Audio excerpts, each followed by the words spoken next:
This engine you see behind us here, from a first flight perspective, operated flawlessly.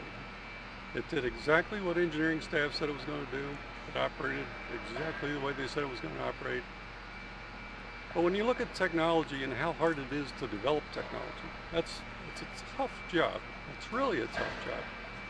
And there's very few companies have the capability, the intellectual capability, and the resources to do that, to take an idea, to take the imagination and commitment to that imagination to really make it work.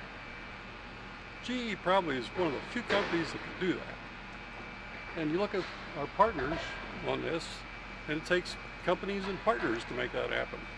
It's not something that you just go do. It's not something that you can do overnight. We spent 2.5 years getting to this point on this engine with this airplane. And so when you look at GE's commitment to technology, to developing technology, to going forward with technology, to putting that technology in the hands of the customer, that takes a pretty strong commitment. It takes resources, takes intellectual resources. And going forward, you kind of have to look backward.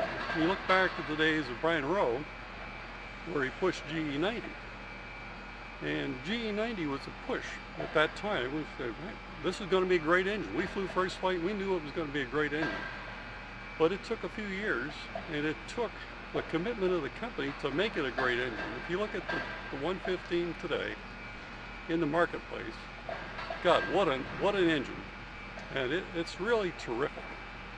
And so you sit here today looking at Gen X, and you say, for the next 15, 20, 30, 40 years, this is the engine of the future. This is eco-imagination. This is imagination. The electric capability is the eco part of it. You see the GE commitment up there. All those things are true. So that's what I wanted to say.